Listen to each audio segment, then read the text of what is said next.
mas daqui a pouco vai voltar, aí ela consegue. Ok, mas ela está assistindo a aula aqui junto comigo pelo meu telefone. Beleza, então. Vamos lá, então, gente. Vamos começar a aula, então. Primeiramente, né, boa noite para todos vocês que estão aqui, né? Um ótimo finalzinho da noite da quinta-feira, né? Primeira quinta-feira do mês de setembro. Que esse mês seja um mês abençoado, cheio de graças e bênçãos, e que nós possamos mesmo desfrutar dessa aula e fazer dessa aula um momento agradável. Como eu falei para vocês no primeiro dia de aula que a gente teve, eu sei, por exemplo, o Sérgio está aí dirigindo, acabou de sair do plantão e está dirigindo em direção à casa. Muitos de vocês aqui estão aí na casa ou estão fazendo os afazeres de vocês ou estão indo para casa. Eu sei que é corrido porque eu também, para mim, é muito corrido. Então, eu tento fazer a aula um pouco, o máximo que eu consigo fazer ela mais agradável, dentro dos recursos que a gente tem, para que a gente possa fazer com que essa aula seja agradável e passe mais rápido. A gente nem veja esse tempo passar. Alguém aqui quer me dar algum feedback a respeito da aula passada, da nossa primeira aula? Se tem algum ponto que vocês gostariam que melhorasse, se tem algum ponto que vocês acham interessante, que vocês acham válido a gente continuar fazendo da forma que fez? Alguém quer falar alguma coisa?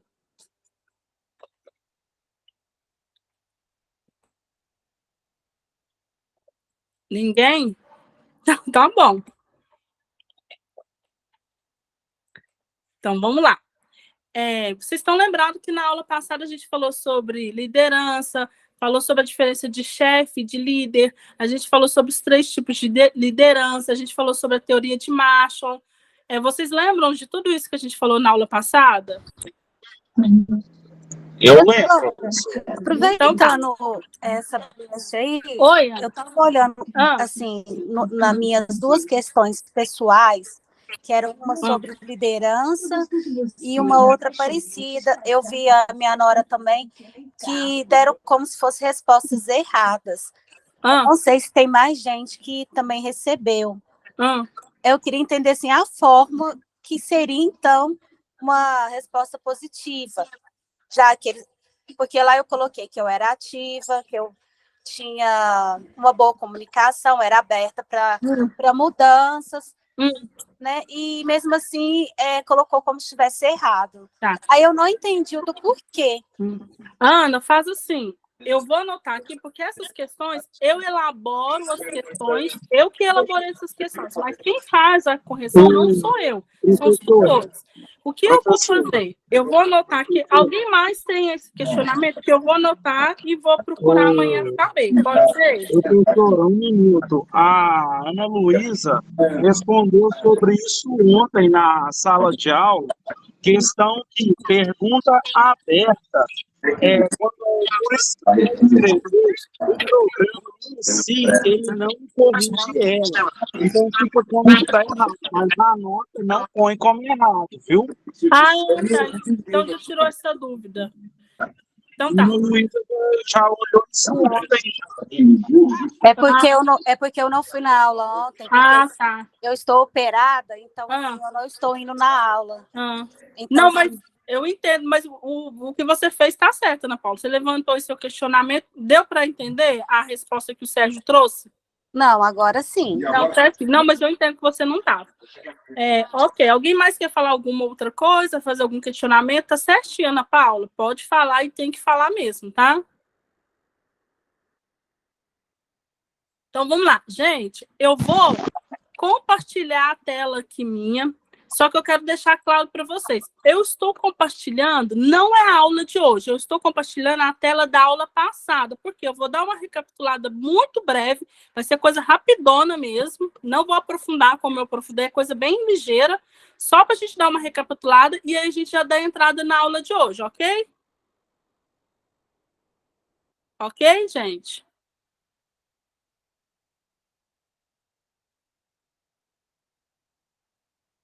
Beleza.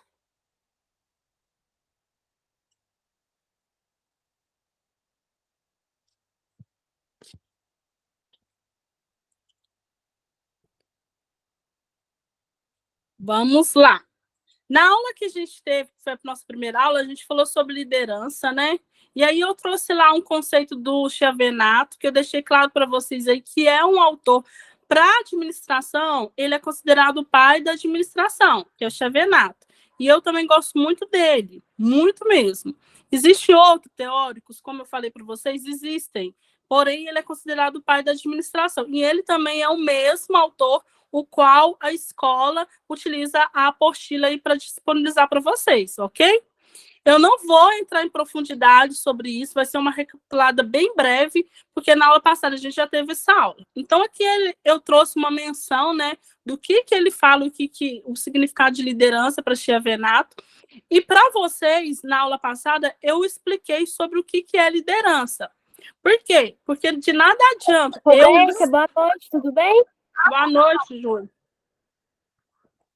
Desculpa a demora, interrompendo aqui rapidinho. A Ana Paula levantou a dúvida, né, sobre a questão aberta. Pessoal, ela está como errada lá, mas não é não, tá certo. Todos foram considerados corretos. O formulário. Entenderam, pessoal, que a Júlia respondeu? A mesma coisa que o Sérgio falou? Isso, todas estão consideradas certas. Então, tá bom. Obrigada, Júlia. Por nada, Roberto. Qualquer coisa eu tô aqui. Tá. Tchau. E aí, gente, eu trouxe aí essa definição de Xavenato que tem na apostila de vocês. Porém, como eu falei para vocês lá na aula passada, o intuito, cada professor, cada pessoa tem sua forma de dar sua aula. A minha, particularmente, eu não tenho interesse nenhum de fazer com que vocês decorem qual que é o significado que Xavenato dá para a liderança, ou seja, outro teórico. A minha intenção mesmo, todas as aulas que eu dou, independente de qual matéria seja, eu tento trazer para a realidade do dia a dia, para que vocês consigam entender no dia a dia e executar no dia a dia o significado. E lá, quando eu falei na aula passada, eu expliquei para vocês sobre a liderança, né? O que é liderança? A própria palavra fala de liderar. Liderar é dar rumo, dar direção. Então, qual que é a função de um líder? Ele dá direção, ele dá um direcionamento para a equipe a qual ele está liderando. Eu, como líder, vocês como líder dentro de uma organização, imagina vocês lá no hospital, numa indústria, numa fábrica, seja onde vocês estiverem trabalhando.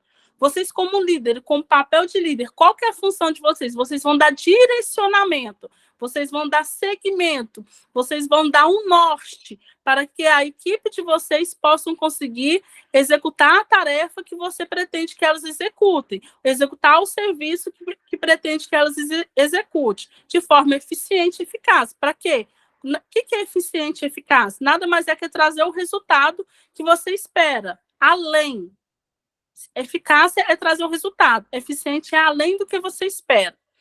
Alguma dúvida, gente, sobre liderança? Por que eu decidi recapitular um pouquinho? Porque essa disciplina de educação social corporativa, ela tem tudo a ver com liderança. No início ao fim, a gente vai falar sobre liderança. Na próxima aula, a gente vai falar sobre o processo de recrutamento, e essa entrevista, assim por diante. Então, isso tem tudo a ver. Então, eu preciso que vocês entendam e consigam ter entendido o que é a liderança para o nosso dia a dia. Ai, Roberta, perguntou sobre liderança, que a não aprova. Ou estou numa entrevista, me perguntou sobre o que é liderança. Liderar, direcionar. O líder ele vai direcionar, ele vai dar rumo à equipe. Qual rumo? Para executar a tarefa pretendida, de forma eficiente e eficácia. Ok? Na teoria de Maslow aqui, eu não vou aprofundar, mas aí eu falei aqui sobre o que ela se baseia, né, as necessidades, o qual o ser humano se baseia, e lá eu falei sobre a realização pessoal, a estima, o amor, relacionamento, a segurança e as fisiológicas. Não vou explicar profundamente, porque eu já expliquei na aula passada, mas a teoria de Maslow nada mais é que ela defende nós, seres humanos, quais são as nossas necessidades? De acordo com o Maslow, a necessidade do ser humano são essas aqui, basicamente. Ele não está falando que são somente essas, mas basicamente são essas aqui. Quando se fala basicamente, é como se a gente falasse o alicerce. Se eu tenho que construir um alicerce de uma casa, basicamente eu preciso de quê? Então, é isso, quando Maslow fala que basicamente as necessidades do ser humano, ele não está falando que são só essas. Eu quero deixar claro, existem outras necessidades nossas. Nós somos seres humanos. Então, a gente tem várias necessidades, mas, basicamente, a base da nossa existência, a base do nosso ser humano, das nossas necessidades, são essas aqui. Alguma dúvida, gente? Ninguém vai falar nada, nem sim, se não. Então, vamos lá. Aqui eu trouxe os 3 principais estilos de liderança. Como eu falei para vocês na aula passada, existem outros estilos de liderança. Tem autor aí, tem teórico que defende 7, 5 estilos de liderança. Mas se você for ver, se você for estudar profundamente lá, quando a gente está fazendo uma graduação de administração, você está fazendo aí uma pós, um MBA, você vai estudar, existem autores que defendem 5 princípios de liderança? Existem, Roberta. Existem autores que defendem 7 estilos de liderança? Existe. Porém, se você for ver, os 7 ou 5 que eles defendem estão tudo baseado nesses 3 aí. Então, se você sabe esses 3, tá ótimo. Ótimo, ótimo. Quais são os 3 tipos de liderança que o próprio Schevenato ele defende? Para Schevenato, existem os 3 principais estilos de liderança. E esses 3 principais estilos de liderança estão lá na apostila de vocês, que é o líder autocrático, o liberal e o democrático. O autocrático é aquele que é autoritário. Sempre que falar de autocrático, lembra de autoritarismo. Uma pessoa autoritária. Qual que é o estilo de uma pessoa autoritária? Aquela que impõe. Fulano é autoritário, então ele impõe as decisões. Faça que eu mando. Uma pessoa liberal. Lembra de liberalismo. Está tudo liberado. Então, qual que é a característica de um líder liberal? É aquele que deixa rolar.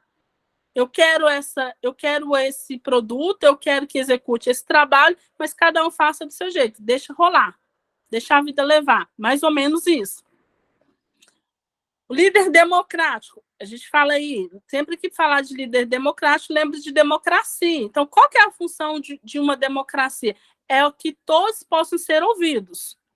E assim, quando todos são ouvidos, se toma uma decisão baseada lá nas ideias que muitos tomaram e aquela que foi mais relevante para o bem comum. No caso que a gente está explicando aqui, é da organização.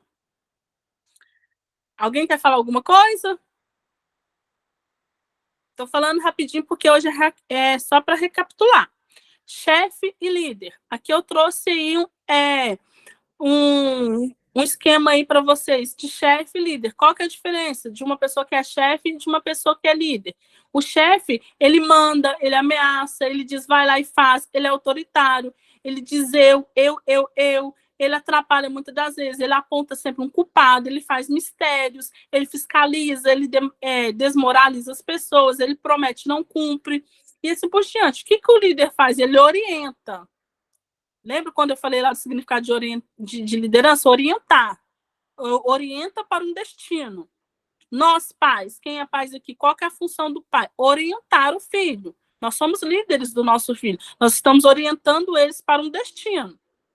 A orientação nós damos. Cabe a eles, com o decorrer do tempo que eles vão crescendo, da maturidade que eles vão tomando, se eles vão querer ou não seguir a nossa orientação. Ele incentiva, ele diz vai lá, ele é companheiro, ele diz nós, ajuda, assume responsabilidade, partilha conhecimento, acompanha, confia, só promete que vai cumprir. Ok? Na aula passada eu lembro que teve um levantamento aí, que acho que foi o próprio Sérgio que falou, eu sou um líder autocrático, autoritário. Quero deixar claro aqui que não existe uma regra assim, o líder autocrático é melhor que o líder democrático, ou o líder democrático é melhor que o liberal, e assim por diante. Não, gente. Depende muito das situações.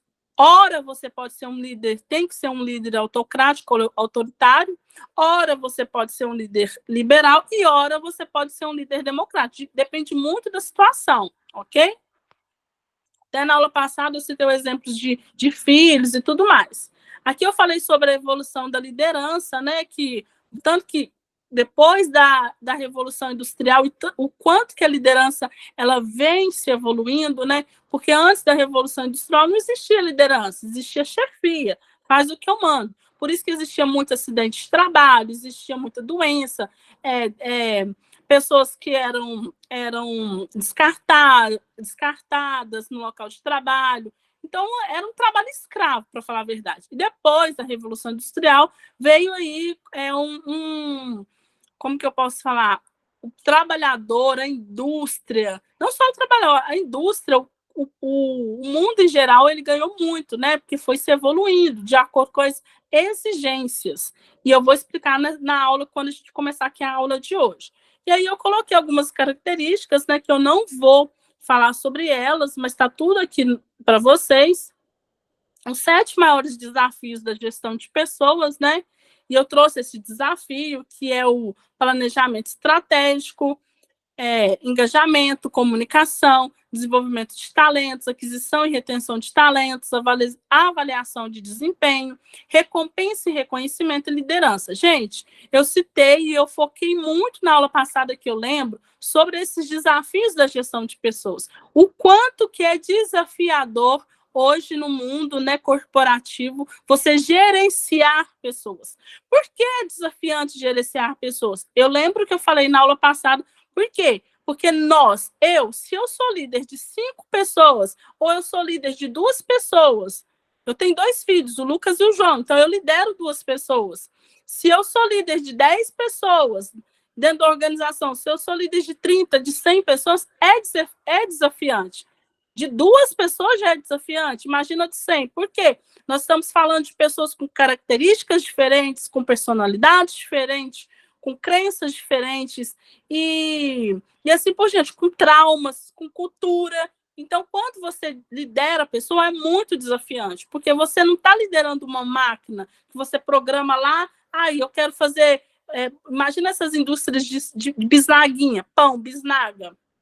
Então, ela programa lá e faz, vamos supor, 1 milhão de pãezinhos em uma semana. Programou, eles vão sair tudo lá certinho, padronizado.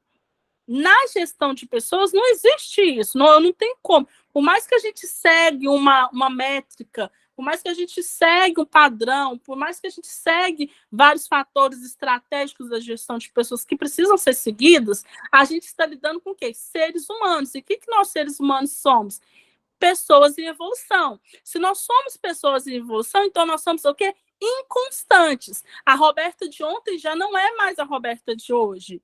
A Ana Paula de ontem já não é mais a Ana Paula de hoje.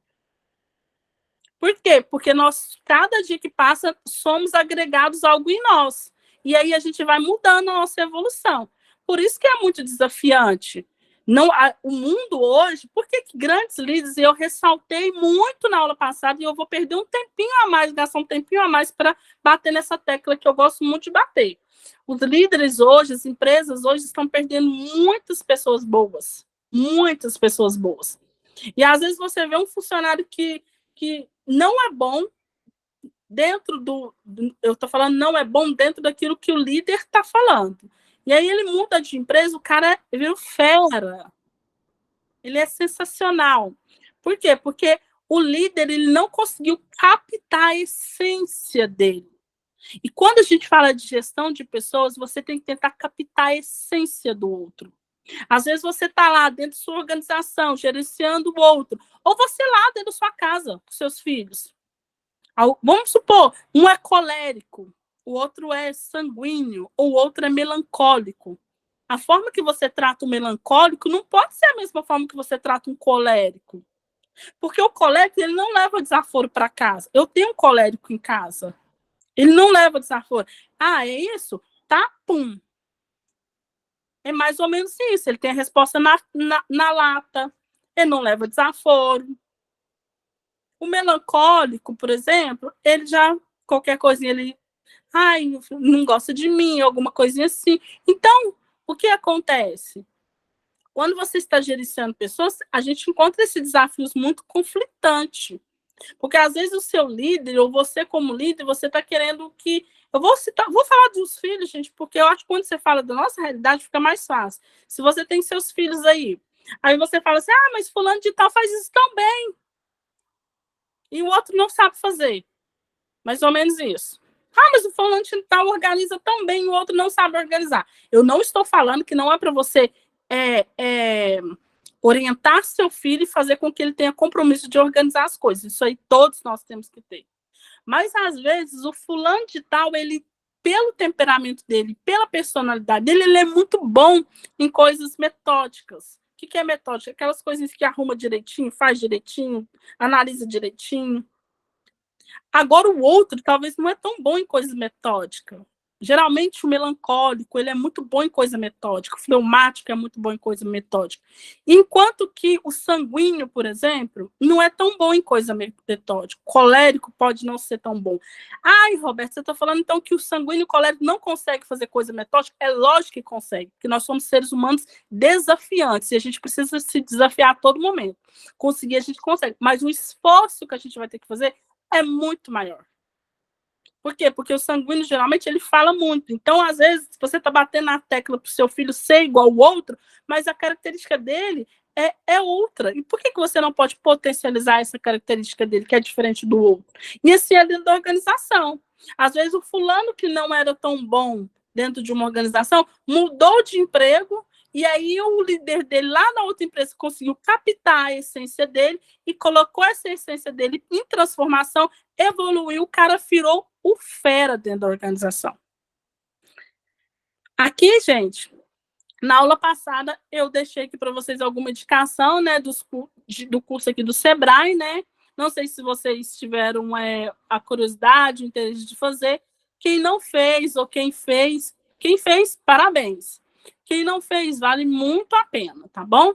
Gente, recapitulei a aula passada. Alguma dúvida? Fale ou cale-se para sempre. Então tá, eu vou começar a aula de hoje. Pode ser, gente? Responde aí.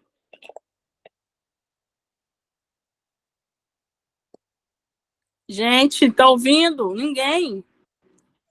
Eu estou ouvindo, professora, pode seguir.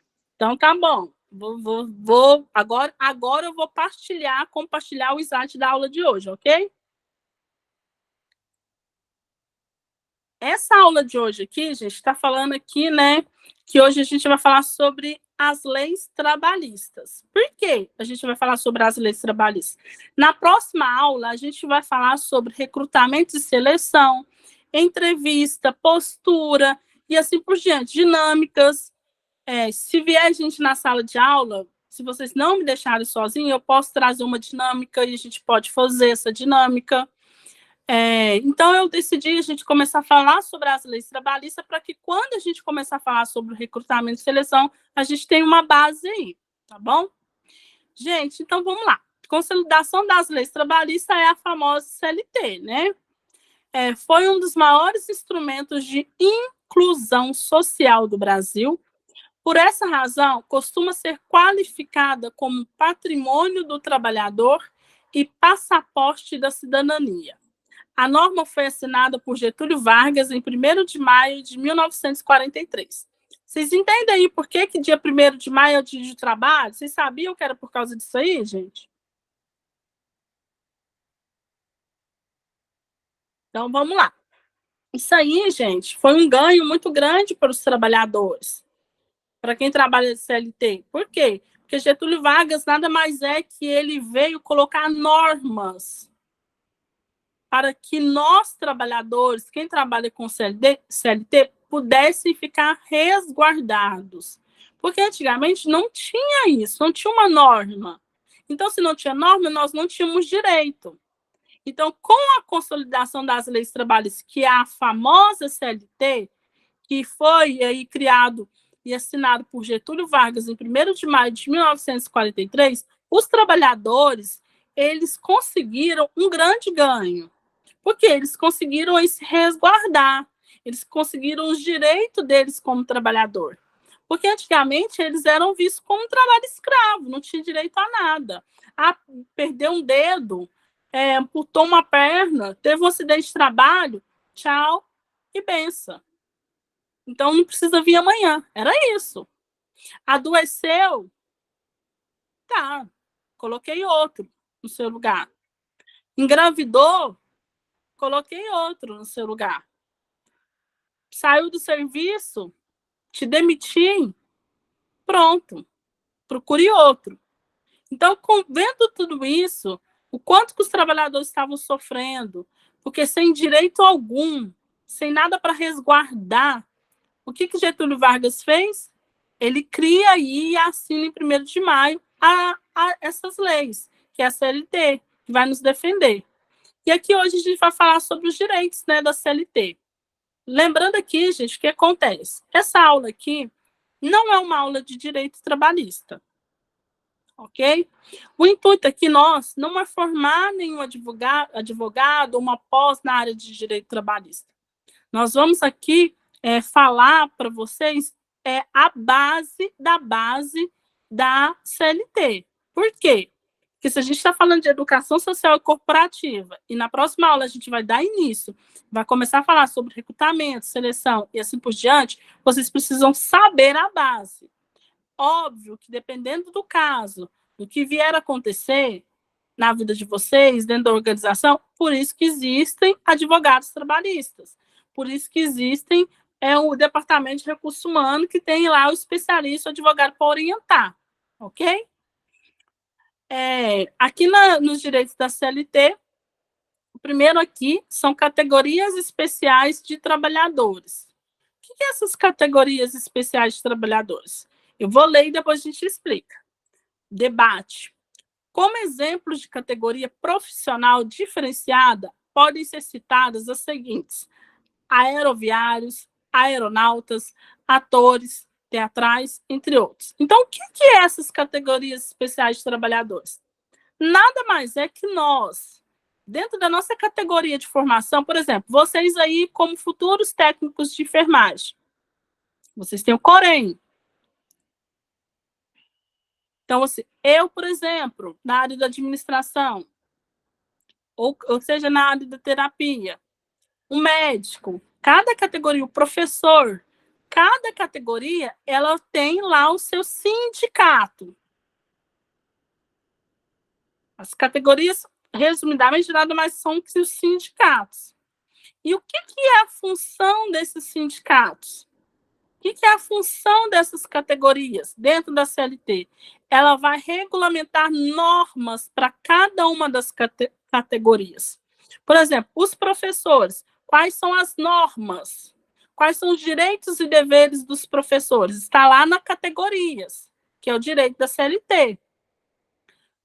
O médico, está lá as normas e os deveres. O administrador, está lá as normas, os deveres, e aqui eles respondem. O enfermeiro, está lá as normas e os deveres e a quem e a que ele responde. Ok, gente?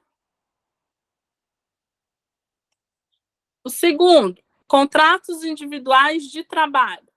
Contrato individual de trabalho é o acordo tácito ou expresso, verbal ou escrito, por prazo determinado ou indeterminado, ou para prestação de trabalho intermitente que corresponde a uma relação de emprego. Resumidamente, o que é esse contrato individual de trabalho? É o contrato de trabalho, gente. É o contrato de trabalho. Se você foi contratado lá na empresa, no hospital, na indústria, você assina um contrato de trabalho. E esse assinar o contrato de trabalho, lá está constando lá no contrato. Qual que é o prazo desse contrato de trabalho? Se excedeu o prazo de contrato de trabalho, como que vai funcionar? Quais são esses direitos desse contrato de trabalho, do trabalhador? Está tudo constando lá no contrato de trabalho. Qual que é o salário? Qual que é a carga horária de trabalho? Está tudo lá no nosso contrato de trabalho. Isso aí, todos nós que já trabalhamos na CLT, de carteira assinada, a gente sabe que a gente entra numa empresa, a gente tem que assinar o contrato de trabalho. E lá no contrato de trabalho está falando lá quais são as normas, quais são os nossos direitos, quais são os nossos deveres, e assim por diante. A gente assina isso, porque isso aí tem um efeito judicial. Porque se porventura, lá no contrato de trabalho, você é contratada, por exemplo, esse contrato de trabalho, gente, ele é bom para ambas as partes, não só para quem é o trabalhador, mas quem também é o empregado. Por quê? Por que ele é bom para ambas as partes? Porque o que acontece? Imagina aí, porventura, que você foi contratado e aí você tem um desvio de função lá na sua organização e você sofre um acidente de trabalho. E aí a segurança do trabalho, juntamente com os outros responsáveis, verifica que você estava exercendo um trabalho devido a um desvio de uma função. Se você tem contrato de trabalho e lá no contrato de trabalho estava especificando qual foi a função que você foi contratado e, porventura, o seu líder ou seu supervisor pediu para você fazer uma outra função e aí, infelizmente, você sofre um acidente, então esse contrato de trabalho ele vai te resguardar. Assim como também serve para o empregador. Se ele te deu uma função, se ele te contratou para uma função, e você, por livre e espontânea vontade, for lá e exercer uma outra função e sofre um acidente, ele também está resguardando ele próprio. Convenções coletivas. A Convenção Coletiva de Trabalho, também conhecida como CCT, preciso beber uma água, gente. Convenção Coletiva de Trabalho, também conhecida como CCT, é um conjunto de regras trabalhistas negociadas e estabelecidas para cada categoria profissional. Então, gente, voltando lá na primeira, quando eu falei lá dos sindicatos, das categorias, cada categoria em específico, seja da enfermagem, da administração, pedagogia, e outras categorias da medicina, que existem, química, engenheiros, civis, e assim por diante, cada categoria aí ela tem seu conjunto de regras trabalhistas. O enfermeiro, por exemplo, dentro da convenção lá de enfermagem, se vocês tiverem a curiosidade de buscar aí, dentro da convenção de enfermagem, lá vai falar quais são as regras do enfermeiro, qual que é a função do enfermeiro. Ele pode fazer isso? Pode. Ele não pode fazer determinada tarefa? Ele não pode responder a determinada tarefa? Não pode. Assim como que é administrador. Se você foi contratado realmente lá na carteira como administrador, e aí colocou lá seu CRA, assinou, e você assina pela empresa, se a empresa vem a falir ou acontece algum dano drástico dentro da empresa, dentro lá da convenção trabalhista lá da CRA, ele fala que o administrador ele pode ser punido pela má administração da empresa. Gente, alguma dúvida?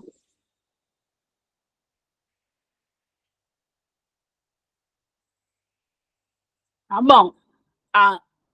Férias. Trabalhador em regime CLT tem direito a 30 dias de descanso remunerados depois de um ano de trabalho. Isso aqui não tem a necessidade de a gente explicar, porque ela é muito simples a explicação, e todos nós sabemos. Um ano de trabalho, você tem direito a 30 dias de descanso, que são as férias. Fiscalização. A fiscalização do trabalho pode ser descrita como uma inspeção referente ao cumprimento da legislação trabalhista. O Ministério do Trabalho, ele tem a função, essa é a função do Ministério do Trabalho. Se ele exerce a função de forma eficiente, gente, aí já é outro caso. Mas a função do Ministério do Trabalho é fiscalizar as organizações. Para quê? Para que ele possa verificar se as leis trabalhistas que estão regidas na CLT, a empresa está cumprindo. Vocês já viram que às vezes passa reportagem aí que empresa fechou por causa de que tinha trabalho escravo? Que aí o Ministério do Trabalho vai lá, o supervisor, o técnico do Ministério do Trabalho, ele vai lá, fiscaliza e verifica que naquela empresa está tendo algum trabalho escravo, que os funcionários não estão tendo os direitos deles resguardados. Esse trabalho escravo, gente, muitas das vezes, antigamente, era aquele trabalho que, infelizmente, a gente sabe que ainda existe, muito raro, mas existe, mas antigamente era aquele trabalho de açoitar, de bater nos escravos, de pôr no tronco, aquelas coisas. Hoje, quando se fala de trabalho escravo, não é isso que a gente está falando. É um trabalho que foge das leis, das regras, dos cumprimentos da CLT. Por exemplo, se você tem você já virou em que às vezes passa na televisão aí garimpo. Eles vão lá num garimpo e o garimpo tem os garimpeiros lá e os garimpeiros ficam lá, morando lá nas barracas de lona, não tem uma alimentação, não tem uma higiene pessoal, não tem um banheiro, não tem nada disso. Isso aí já é considerado um trabalho escravo. É insalubre o local de trabalho. Então, já é uma consideração de trabalho escravo. Trabalha mais de 8 horas por dia, não tem descanso, não tem nenhum descanso. É um trabalho escravo. Tem muitas marcas de roupas aí que a gente vê, quem já assistiu nos noticiários, que vê a marca de roupa tal, ela é fabricada por trabalho escravo. Que às vezes pegam esses trabalhadores desses países venezuelano, na Bolívia, em São Paulo aqui tem muito isso. E aí o que acontece? Eles vêm, né, para o Brasil, não tem trabalho, às vezes não, na maioria das vezes, quase sempre, eles não estão legalmente, né, dentro do Brasil, dentro do país, e o que faz aí? Essas empresas, elas contratam eles por boca, que é um contrato por boca, aí já é considerado trabalho escravo, e eles ficam costurando aí, o dia tem 24 horas, tem 18 horas, 20 horas por dia. É uma consideração de trabalho escravo, para receber aí R$50. Roberto, isso não existe, é mentira. Existe, e muito. Jornada de trabalho. A jornada de trabalho é o tempo diário em que o funcionário fica disponível para a empresa. Isso está definido no direito do trabalho. De acordo com a Constituição Federal, no seu artigo 7º, a jornada padrão é de 8 horas por dia e 44 horas por semana. Esse é o máximo de horas permitido para o trabalho regular. Gente, isso aqui a gente está falando de trabalho regular, né? Porque cada categoria aí tem a sua. Lembra que eu falei que cada categoria tem a sua legislação? O enfermeiro, às vezes, trabalha 12 por... Às vezes não, trabalha 12 por 36. Então, assim, cada categoria tem sua legislação. Quem troca turno, em Araxá, por exemplo, tem muita usina, né? Tem muitas empresas. Então, dentro da categoria, tem lá a sua legislação, ok? Por isso que aqui está falando regular. Medicina do trabalho. Assistência aos trabalhadores, a elaboração de prontuários, o fornecimento de atestados e pareceres, sempre quando for necessário, e a emissão de exame médico dentro dos preceitos éticos. Qual que é a função aí do médico do trabalho? O próprio nome aqui inicialmente fala, ele vai dar uma assistência. O que é assistência? Ele vai assistir. O que é assistir? Ele vai acompanhar o trabalhador. Então, a função do médico do trabalho é acompanhar o trabalhador dentro da questão da saúde dele. Então, ele vai ver como que está a saúde do trabalhador, ele vai elaborar os prontuários da empresa, ele vai fornecer os atestados necessários, ele vai dar os pareceres de alguns atestados.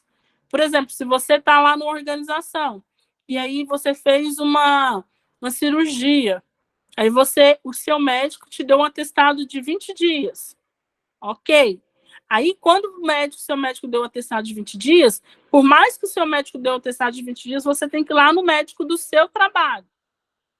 Para quê? Para que o médico verifique, né? E ele vai validar aquilo e vai elaborar esse prontuário. Roberta, mas por que tudo isso? Por que essa burocracia? Porque hoje existem leis trabalhistas. A gente está falando CLT. Então, a empresa precisa se resguardar quanto o funcionário também precisa da sua proteção. Porque vai que o médico, supondo, você fez uma cirurgia de 20 dias, aí o seu médico falou assim, pode voltar a trabalhar. Não é só você chegar lá e voltar a trabalhar. Você tem que passar pelo médico do trabalho da sua empresa. Quando a empresa é estruturada, gente, que é uma grande empresa, lá ela tem seu médico do trabalho. Aí o médico da empresa vai analisar e ver se realmente você tem essas condições de voltar. Não é porque o seu médico que fez a cirurgia te liberou que você está pronto. Porque às vezes o médico do trabalho lá da empresa não vai te liberar. Aí, Roberto, por que isso? Porque vai que o médico que fez sua cirurgia te libera e o médico da empresa constata lá que você não tem ainda condições de voltar. E ele permite você voltar. E aí você sofre um infarto, sei lá, sofre um acidente de trabalho. Aí, quando vê lá, verificou, ó, fulano de tal não estava preparado para voltar. Por isso que ele elabora os prontuários. Por quê? Porque a empresa precisa se resguardar. A empresa preocupa? Eu não estou aqui, gente, colocando a empresa como vilã da história. Existem muitas empresas boas de se trabalhar hoje. Muitas. Perfeitas? Não. Ninguém é perfeito. Se o ser humano não é perfeito, imagina uma empresa. Mas existem muitas empresas boas que preocupam com a saúde física, mental, preocupam com toda uma assistência do trabalhador. Porém, a maior preocupação hoje da empresa, gente, nessa questão, é a questão mesmo judicial mesmo, de resguardar. Porque hoje em dia a gente sabe quanto de ações trabalhistas que existem aí. Algumas são corretas? Lógico. Se não cumpriu com o dever, é direito seu, você tem esse direito. Mas algumas não são. Então, a empresa precisa se resguardar. Organização sindical. Os sindicatos são organizações de representação dos interesses dos trabalhadores, criadas para compensar o poder dos empregadores na relação contratual, sempre desigual e reconhecidamente conflituosa entre capital e trabalho. Gente, o que é essa organização sindical? Aqui ele falou. Qual que é a função da organização? Ela vai criar. E não só criar, ela vai vigiar se realmente a empresa está cumprindo com todas aquelas normas que elas entraram em acordo. Vocês já viram aí, em Araxá acontece muito isso, que quando uma empresa vai pagar uma PL, que é a participação de lucro no final do ano, não faz uma reunião para passar qual que foi a pontuação e entra em acordo com o sindicato? Vocês já viram isso aí?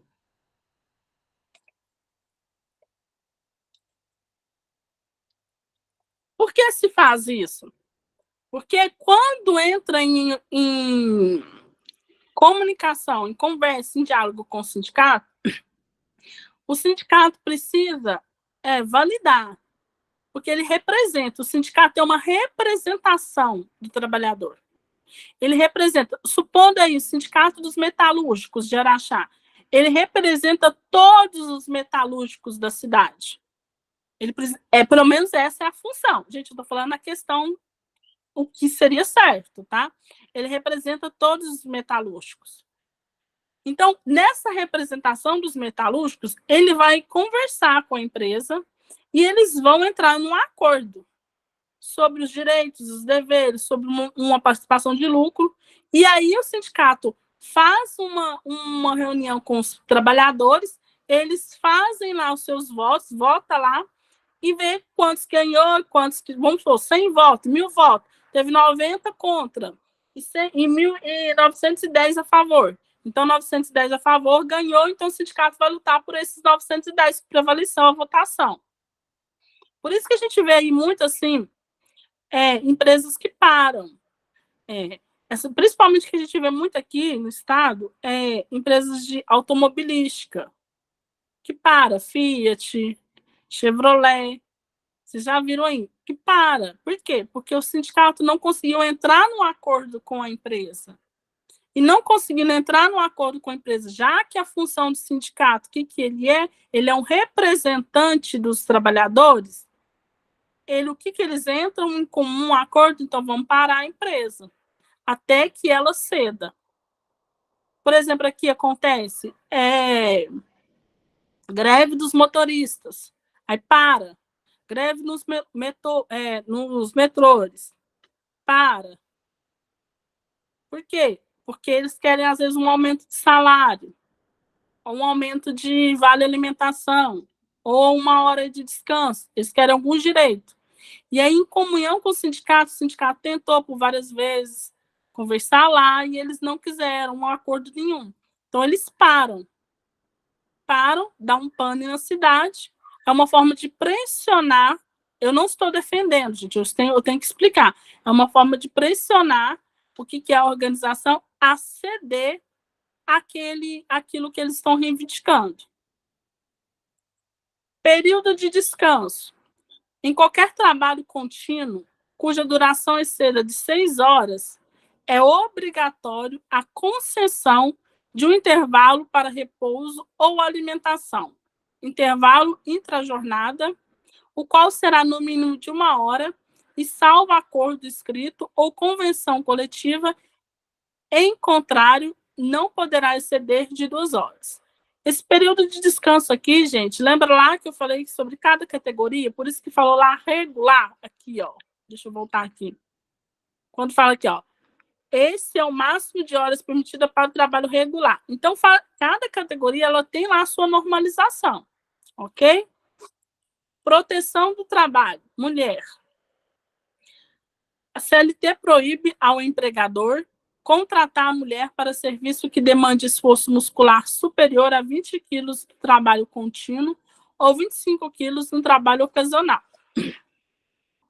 Direito à maternidade. Toda mulher tem esse direito. Registro do trabalhador e a carteira de trabalho. O registro do novo funcionário está previsto no artigo 41 da CLT. Em todas as atividades, será obrigatório para o empregador o registro dos respectivos trabalhadores, podendo ser adotados livros, fichas ou sistema eletrônico, conforme instruções a serem expedidas pelo Ministério do Trabalho. Então, aqui, todo trabalhador, gente, ele tem direito ao registro, que é a carteira de trabalho, lá na CLT. E aí, dentro desse registro aí, a empresa vai adotar. Como que ela vai registrar esse funcionário? Desde que a forma de registro dele esteja em comunhão e em acordo com as regras do Ministério do Trabalho. Vamos lá. Só um minutinho.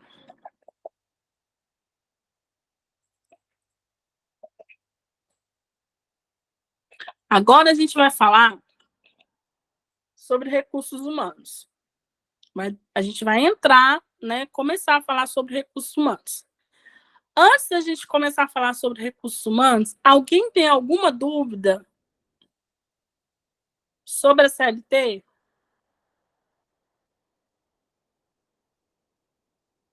Não, gente? Então, vamos lá. Então, agora a gente vai começar sobre os recursos humanos. O que é o recursos humanos aqui? Aqui é uma breve história, né?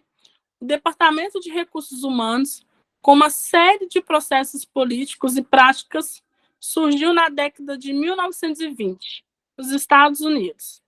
Nessa época, a indústria estava em expansão e as empresas precisavam gerenciar o grande número de trabalhadores que estavam sendo contratados. Então, aqui, em 1920, teve uma expansão aí na indústria. E o que foi preciso? Se teve uma expansão na indústria, antigamente, lá naquela época, era feito tudo no boca a boca. Eu preciso de 20 costureiras.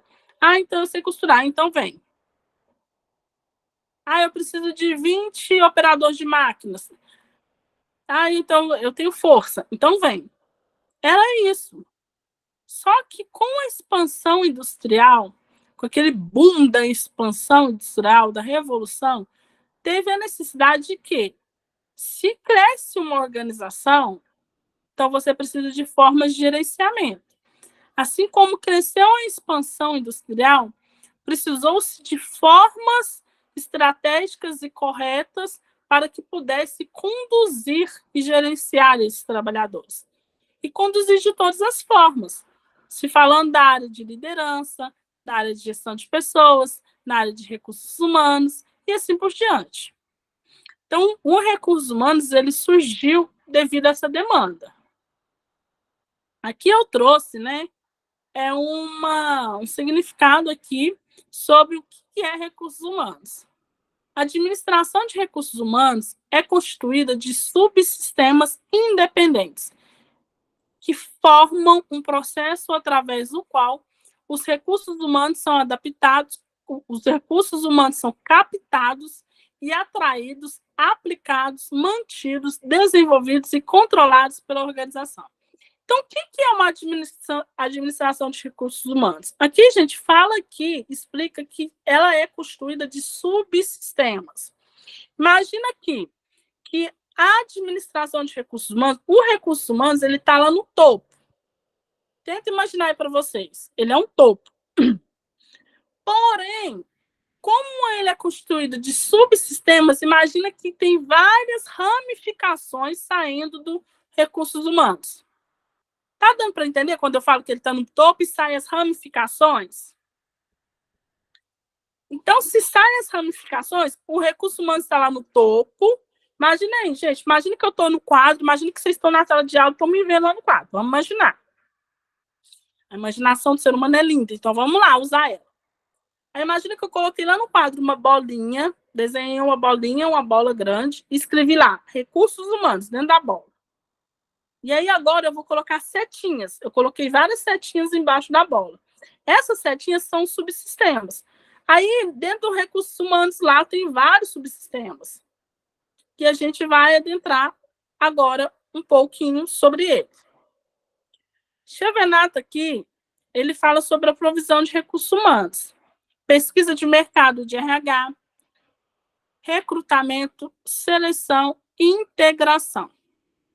Pesquisa de mercado. Eu, como administradora, vocês, como administrador de recursos humanos, se vocês estão à procura de um profissional, seja na área de enfermagem, seja na área de química, de agropecuária, o que vocês vão fazer? Vocês vão começar a pesquisar no mercado para atrair esse perfil de pessoas. E aí, cada organização ela tem a forma que ela utiliza para atrair esses candidatos. Tem organizações que têm parceria com sites de emprego, como vagas.com, Cato, Indeb e assim por diante. Então, assim, outras organizações, eles têm aí anúncios na própria página, anúncios intranet. O que é intranet? Dentro da organização, que os funcionários podem indicar pessoas. Então, cada organização ela vai utilizar uma forma de atrair esses candidatos. Quando ela atrai esses candidatos, ela vai começar o processo de recrutamento. Porque imagina aí, você vai atrair.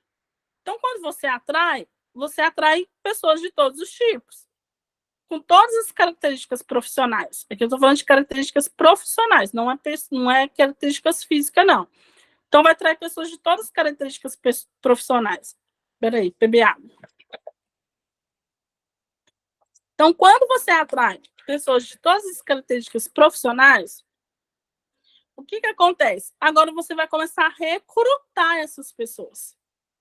Por isso que quando você vai fazer um processo de recrutamento, você precisa sentar com aquelas pessoas, com os dirigentes da organização, com os gestores das organizações e saber detalhadamente qual que é o perfil do profissional que ele está procurando. Porque se a empresa está procurando somente pessoas do sexo masculino, não tem por que a empresa abrir vagas para todos os tipos de sexo. Para que ela vai encher o banco de dados dela naquele momento, sem que ela está procurando só do sexo masculino? Se a empresa, por exemplo, está procurando pessoas entre 30 a 45 anos, então ela precisa especificar lá no processo de recrutamento que são pessoas do sexo masculino entre 30 e 45. Por quê? Para que quanto mais ela souber especificamente qual que é o perfil do profissional que a empresa está procurando, ela consegue funilar. E se você funila, você consegue atingir de forma mais assertiva um profissional eficiente.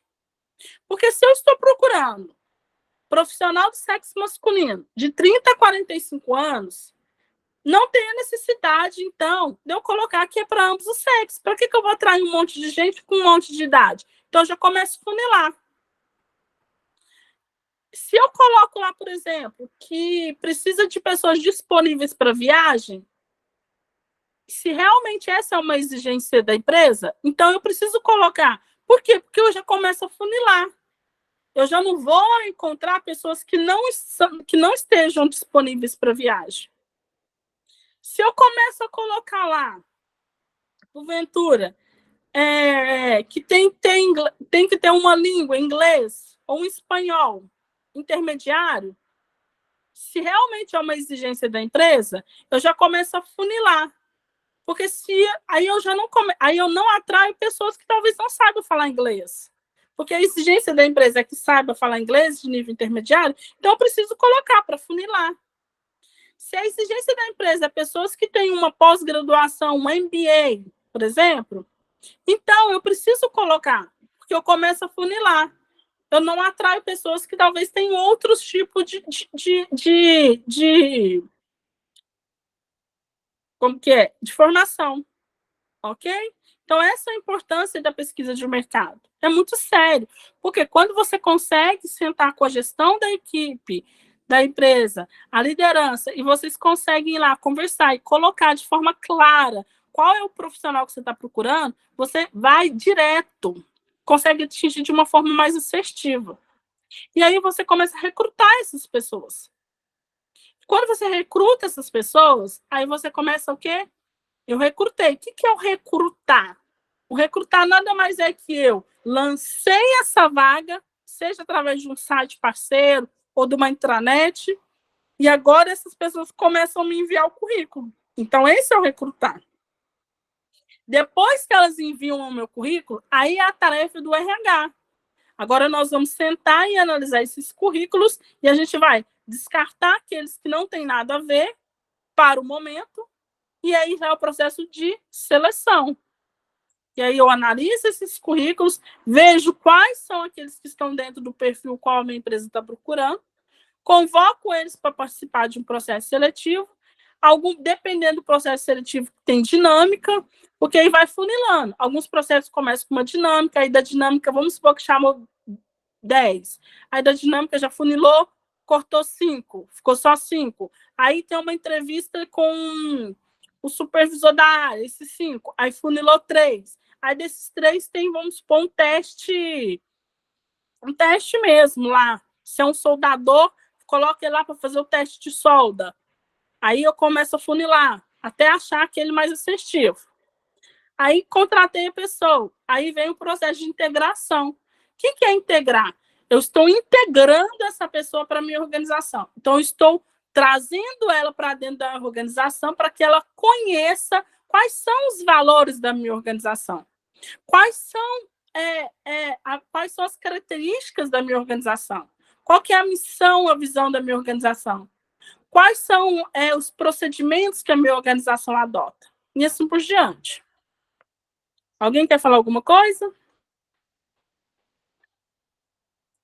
Aqui é a aplicação de recursos humanos. Análise e descrição de cargos, planejamento e alocação de recursos humanos, plano de carreira, avaliação de desempenho.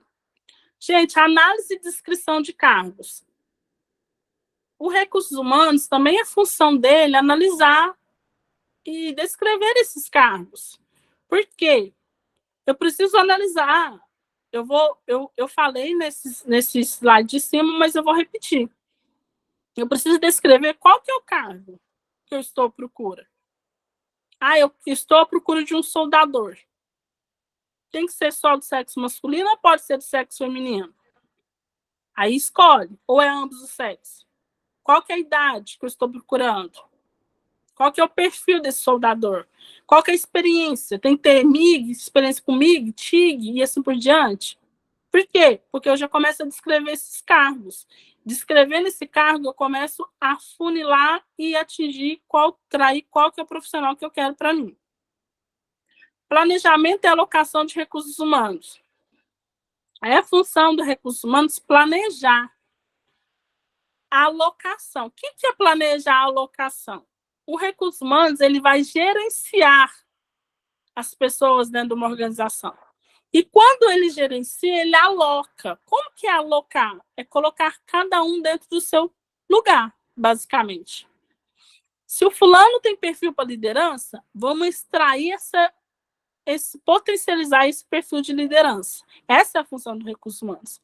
Se porventura a organização está com deficiência em comunicação, então vamos fazer aí um CIPAT, sei lá, um DDC sobre comunicação. Plano de carreira. Tem muitas organizações que têm seu plano de carreira, Às vezes a pessoa entra como auxiliar, e aí, como a organização é bem alinhada, bem estruturada, ela tem o seu plano de carreira, ela sabe que ela pode crescer dentro da organização, ela pode galgar. Eu sou auxiliar, mas se eu desempenhar o papel, eu posso chegar a ser um assistente, do assistente eu posso chegar a ser um gerente, um supervisor e assim por diante. Um plano de carreira dentro de uma organização é muito bom. Por quê? Porque ele incentiva o profissional a ele querer ser um bom profissional. Por quê? Porque ele sabe que se ele for um profissional, ele tem grandes chances de galgar a carreira que ele quer lá na empresa.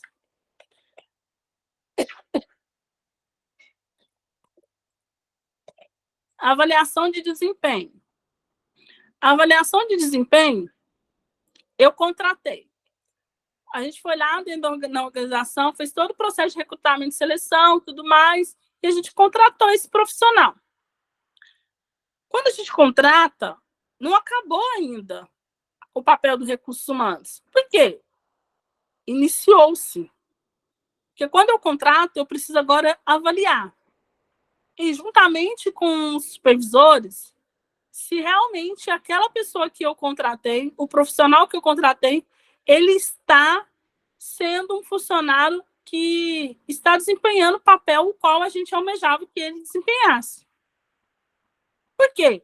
Porque se ele não está, qual que é a função do recurso humanos? Primeiramente, avaliar por que ele não está desempenhando, e depois de avaliar o porquê que ele não está desempenhando, é saber qual foi a nossa falha aqui.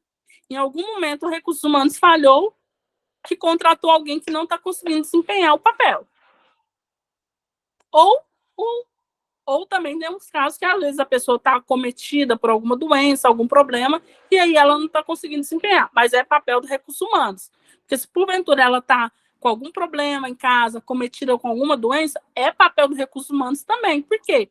Porque tem muitas empresas que são estruturadas, ela tem a equipe lá de recursos humanos que tem um psicólogo, tem um assistente social, e assim por diante. Se o funcionário está passando por algum problema dentro do pessoal dele, e eles conseguem detectar isso, que ele não está desempenhando a função dele de forma que a empresa gostaria, se ele está passando por algum problema, o assistente social pode tentar detectar e ajudar esse funcionário. Manutenção de recursos humanos. Administração de salários. É a função dos recursos humanos, administrar salários. Fulano entrou o cargo de auxiliar com salário X e a gente está administrando o salário. Então, auxiliar vai ganhar X, assistente vai ganhar Y, supervisor, gerente vai ganhar Z e assim por diante. Benefícios sociais. Quais são os benefícios que a empresa vai proporcionar para os funcionários? É papel dos recursos humanos. Vai ter vale alimentação, vale transporte, auxílio saúde, odontológico. Quais são os benefícios que essa empresa vai fornecer? É papel dos recursos humanos também. Higiene e segurança do trabalho. É papel dos recursos humanos. Como que está sendo a higiene lá do local de trabalho? Está insalubre? Está tendo uma higiene correta dentro lá pelo menos no mínimo do básico que a CLT exige? Esse funcionário está tendo uma segurança do trabalho? É função dos recursos humanos. Comunicar. Estar em comunicação com a segurança do trabalho. Para verificar, ele está usando os IPs de forma correta? Ele está utilizando as cadeiras de forma correta para não surgir uma doença? Porque é a função dos recursos humanos. Por quê? Porque quanto mais o recurso humano consegue desenvolver o papel dele da organização, menos prejuízo, agora eu estou falando como administrador de uma organização, menos prejuízo, e essa é a função da empresa, ela não quer ter prejuízo, ela quer ter lucro, menos prejuízo a empresa vai ter. Porque imagina que tem lá numa empresa, ela tem 100, é um call center, então tem 100 atendentes. Eles ficam lá, atendendo, 0800, para receber reclamação, e assim por diante, tudo, a orientar. E aí esses atendentes, eles não estão sentando numa cadeira ergométrica de forma correta. Isso é função de recursos humanos. Porque quanto mais trabalhadores faltarem do serviço ou afastarem do serviço por algum tipo de doença desenvolvida no trabalho, maior vai ser a folha de pagamento da empresa, menor vai ser o lucro dela, porque ela vai ter que pagar a funcionário que está em casa e ainda contratar alguém para substituir ele para fazer o trabalho dele. Desenvolvimento organizacional. É função dos recursos humanos olhar e verificar essa questão do desenvolvimento organizacional. Como que a organização vem se desenvolvendo? Porque toda organização, gente, ela tem sua missão e sua visão. O que é a missão? Para que eu existo? E a visão? Visão, sempre que falar de visão, vocês lembram de olho, vista. E aonde eu quero chegar. Então, toda organização tem sua missão e sua visão. Quando o recurso humano está em comunhão com a missão e a visão da organização, ele verifica no dia a dia se realmente a organização está desenvolvendo em comunhão com a missão, que é para que ela existe, e a visão, aonde ela quer chegar. Monitoramento de recursos humanos. Banco de dados, sistema de informação, auditoria de recursos humanos. O recurso humano precisa ter um banco de dados. Lembra lá que você fez o processo de recrutamento e seleção, que eu expliquei, colocou lá, divulgou lá nas redes sociais ou nos sites em parceiros, assim por diante, aí captou um monte de currículo. Esses currículos, não é porque eles não foram selecionados que eles são descartados. Muitas das vezes, muita mesmo, quase que todas as vezes, alguns são descartados. Mas tem alguns que a empresa coloca lá no banco de dados, que vai que numa hora ela precisa de um perfil tal que chamou a atenção dela. Por que não chamar ele para participar de um processo seletivo? Sistema de informação é função do recurso humano. Alimentar esse sistema de informação na área de gestão de pessoas. Auditoria de recursos humanos. Auditoria, fiscalizar. É função dos recursos humanos. Por quê? Porque vai que o Ministério do Trabalho baixa lá na empresa para fazer uma fiscalização e aí, porventura, encontra lá um monte de documentação errada, funcionário com desvio de função, ou funcionário sem carteira assinada, funcionário com várias férias vencidas. E aí, multa. Lembra lá que a empresa foi feita para dar lucro? A empresa não quer isso. Perder dinheiro. Aqui, gente, alguém tem alguma dúvida sobre isso? Não? Eu vou deixar para a aula que vem a gente falar sobre a comunicação. Porque essa comunicação aqui, ela é um pouquinho, vai dizer assim, não é que ela é tão extensa quanto do recursos humanos, porém, se eu começar agora, a gente vai falar em 2 slides, e aí na aula que vem a gente vai ter que recapitular, apesar que eu recapitulo, mas vai ter que recapitular com mais profundidade tudo novamente. Deixa eu voltar aqui.